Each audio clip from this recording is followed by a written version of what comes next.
saying I love y'all. I love all y'all. All my brothers and sisters.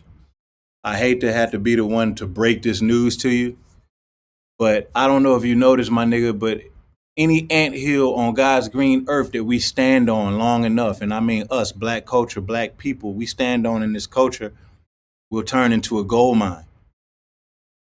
Okay?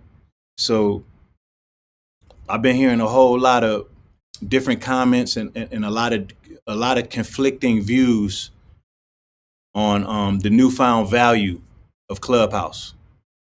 And me personally, I feel like it's a few different ways that we can look at this. We can pretend to be surprised, and then we can also pretend as if it's something that we did wrong. That's our fault. You know, there's a way greater conversation to be had. There's a way deeper conversation to be had about how much inclusion that black people have even in the tech space to even be privy to certain things prior to them coming out, to even be able to get out ahead of something like that is a whole nother conversation for me. Learning in tech space, that's a whole nother conversation for me. But one thing's for sure, two things for certain. Anything that we lend our credibility to, anything that we lend our swag to, is going to take off. So I actually think it's a good thing. I think it's a good thing because it happened at the perfect fucking time. It's happening at a time where everybody's kind of like hyper focused and everybody's focused on something in particular, mostly their computers. Okay. What we're seeing in real time is the power of the black dollar and the power of our influence when we are somewhat in agreement. And I think the Clubhouse app just kind of shows you that we don't need to be a monolith. We just need to be able to come together and get on code when we need to, when it's time. All right.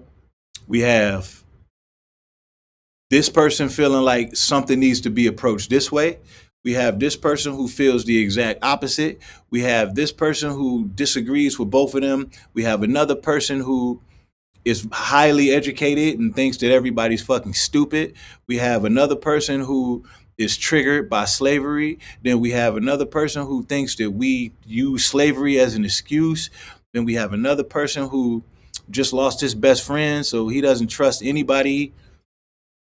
And what we're going to find is at some point, all of the roads in which we're traveling and the way that we're attacking this and the way that we're unpacking this and the way that we are adjusting to our trauma, we're all adjusting to the same trauma. You know, slavery was a long time ago. And yes, we have evolved from slavery, but we are still, as a people, inherently broken. We've achieved great things in America, but we haven't witnessed great results. We just haven't. So now I'm looking at something like Clubhouse, and I'm looking at my brothers and sisters finally getting a chance to see what kind of change that they can make when influence is a factor. For far too long, we've been getting taught that our value is measured by how much capital we have. Now we realizing that you can have all the money in the world, but if I get to make the final decision on what's cool and what's not in the culture, then my value is automatically not only more important than yours, it's much higher than yours. Because now I'm plugged into the culture in a way that says I'm aware of my value, and also I'm going to be selective with that value. And also, it's a value that money can't buy. Once it becomes that, the money isn't necessarily the caveat anymore. Now we can look at money and use it for what it's really intended for: economic empowerment. Money doesn't empower any fucking body. So, in order to have economic empowerment, we have to have an understanding of what we're looking at, right? So, the main thing that a lot of like white people have to say about me if they're criticizing me in this space is I'm always making everything about race. No, I'm not always making everything about race. Everything is just about race. This is America. This is what you created. You created this. Everything is about race. Don't let anybody tell you different. So before we can start unpacking this whole clubhouse thing, and maybe we can get with the next initiative, and we can figure out the next thing to do. We have to also understand that if you're hanging with NBA, let's say for an example, an NBA team owner, or you're hanging with Warren Buffett or Grant Cardone or uh, uh, what's his name, the Tesla motherfucker, Elon Musk. You're hanging with these guys, and you're under the impression what? That somebody's gonna give you some advice that's gonna somehow put you in at the billionaire status. You know, strive for the stars. If billions is what you're going for, then it should be billions with a purpose. You couldn't possibly think that hanging with Warren Buffett is going to put you in a position to become a billionaire as a black man. If I lined up every single person in this world and every single person had to give me a piece of advice, I'm willing to bet that a white billionaire will probably give me the worse advice than everybody else, because that person, he or she, understands me the least. They have no idea how to even begin to relate to the black experience in America. So there's no fucking way that Warren Buffett is gonna, number one, give you any secrets that he's not gonna give his child first. That's just how culturally how it's been. There's no way Warren Buffett is equipped to instruct you, a black man in America, how to become a billionaire. Y'all journeys are nothing alike. So what I scratch my head about is, why don't you put that energy into becoming friends with Tyler Perry, Jay-Z, Byron Allen? You know, like, these guys are millionaires and they have a better understanding of what you are. They have a better understanding of how to instruct you. At least study them. It's this thing. It's white inclusion. White inclusion, it's a picture in our minds that we have of success. And to a lot of us, that's what success looks like. White and successful. That's what happens when a whole entire group of people has their lineage stripped away and they evolve from not being able to learn, not being allowed to learn, being extremely, extremely aggressive, but happen to keep those feelings inside because you want to inflict all of that energy onto your slave master, but you can't do that. So you know who you give that energy to? The closest thing next to you, which is your brother. And that behavior is inherently passed on from generation to generation, and it has not been that long, my brother. Crack in the ghetto, welfare. If you accept welfare, you're accepting poverty, and you're also waiving your right to have a man in the house. You don't understand that, like, this country has been attacking the livelihood of our family structure. They've been attacking everything that is us. Everything that is us. We didn't make a couple bad decisions and end up at the bottom of the social economic scale or totem pole. We were placed there. We were placed there with the agenda behind it to gain capital. And there is no business like the oppression of black people in America, because most black people in America don't even know that they're oppressed. So if you're hanging around a fucking NBA owner, somebody who pretty much owns slaves modern day, how would you ever know how important it is that you be extremely intentional with embracing who you are once you start elevating to those levels? Because a common misconception is once you hit a certain tax bracket, you get in touch with your inner OJ and race is no longer an issue. Everybody is just get treated the same on this level. But if you talk to anybody who's willing to be honest with you, I guarantee you, if you talk to Jay-Z, Tyler Perry, they're going to tell you not only is that incorrect, but the higher up you go, the more your race becomes a concern and noticed. And now we're talking about who's willing to be complicit and adopt the same harmful ideologies that have been killing our culture for years to maintain a position. And what are you doing to keep that position? Are you willing to say stupid ass shit like racism doesn't exist? I haven't experienced any racism. That's old. That's old. Niggas need to get over slavery. Niggas need to get over that. Niggas need therapy. And if it's one thing the Clubhouse has shown us, I've never seen more black people yearning for conversation than now. That tells you we all need therapy. And it's something that we need to embrace in our communities. And it's a stigma associated with our communities.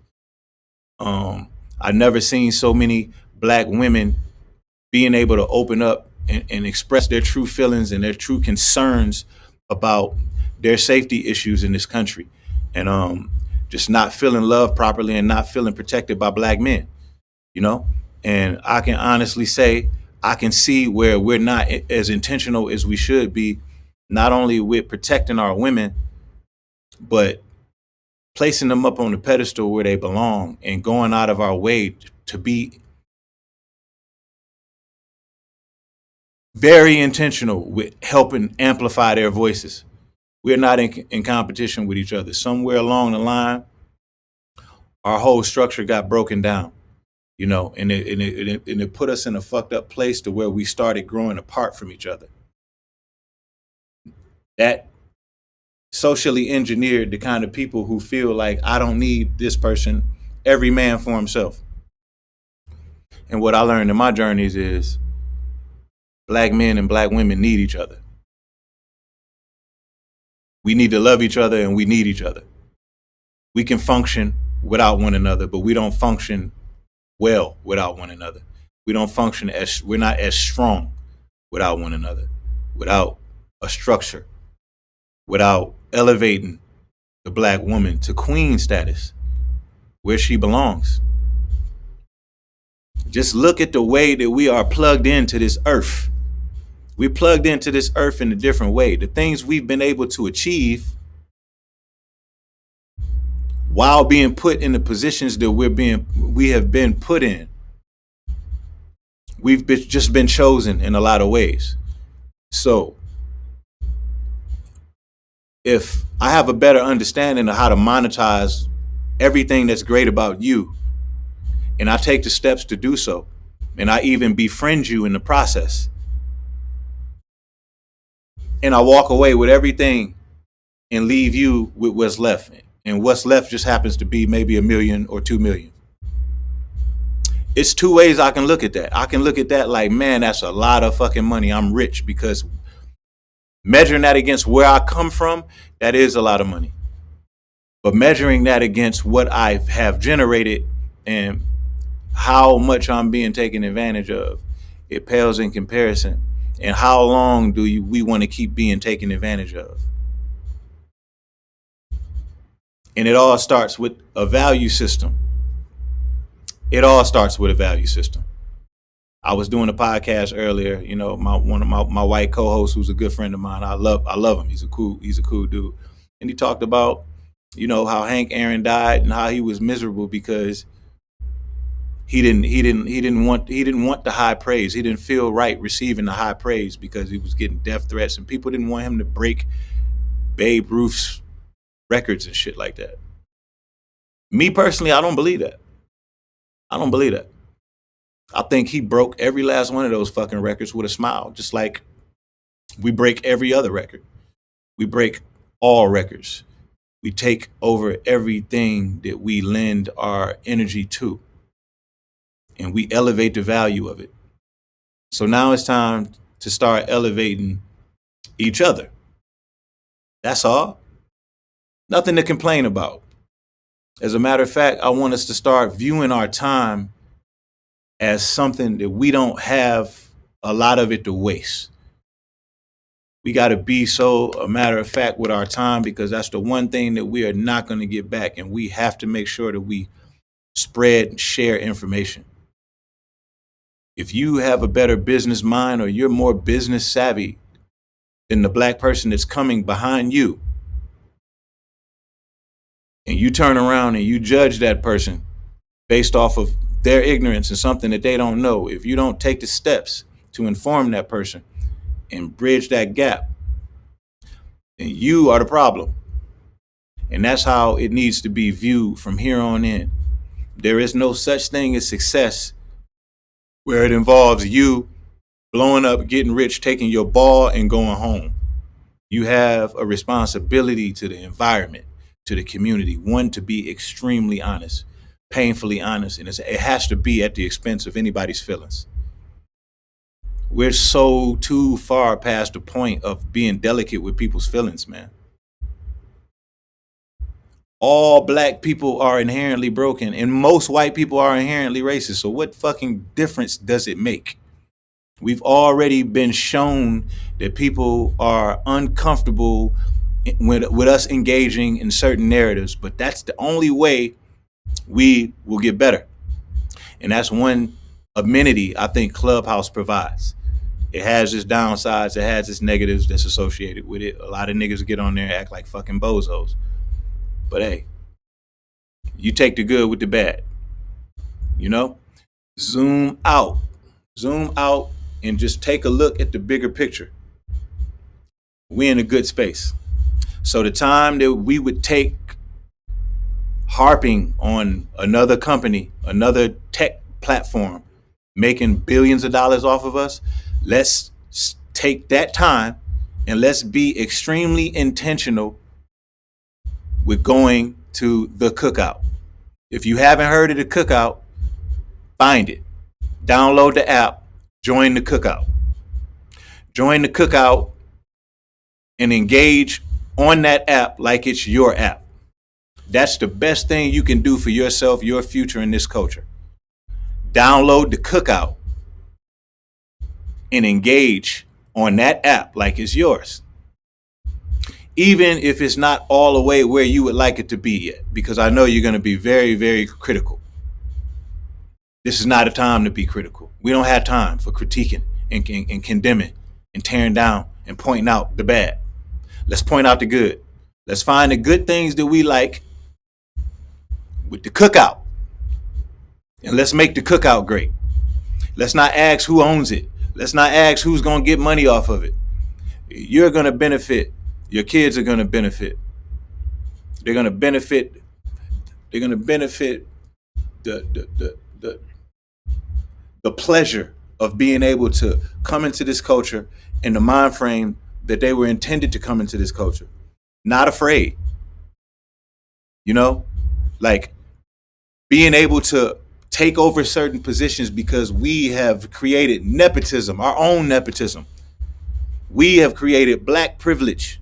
We have started to move our dollar around and be very selective with it. And be very choosy where we place that dollar because we know how valuable it is. Once we thinking like that, then you can't really oppress somebody who's in the know,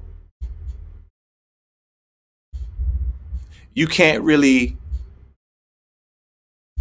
you're not going to have people asking for seats at tables that we don't care about. We're not going to have people saying stupid shit like, let's stop asking them for seats at their table. Let's build our own. Yeah, we're going to build our own. But when you're talking about a table that has our community shelling out billions of dollars and there's only a disproportionate return of about $5 million,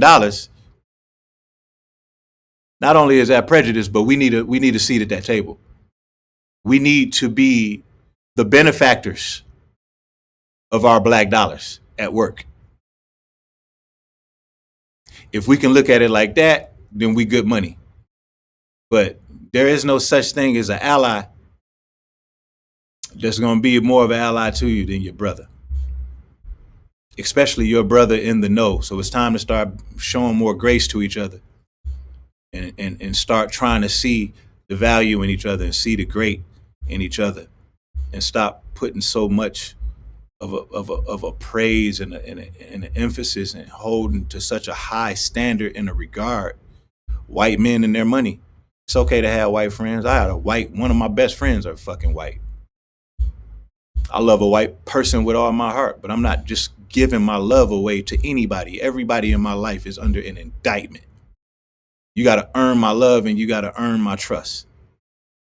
And as far as I'm concerned, nobody will ever understand me like my brother and my sister, because he and she are the only ones who have ever suffered what I've suffered.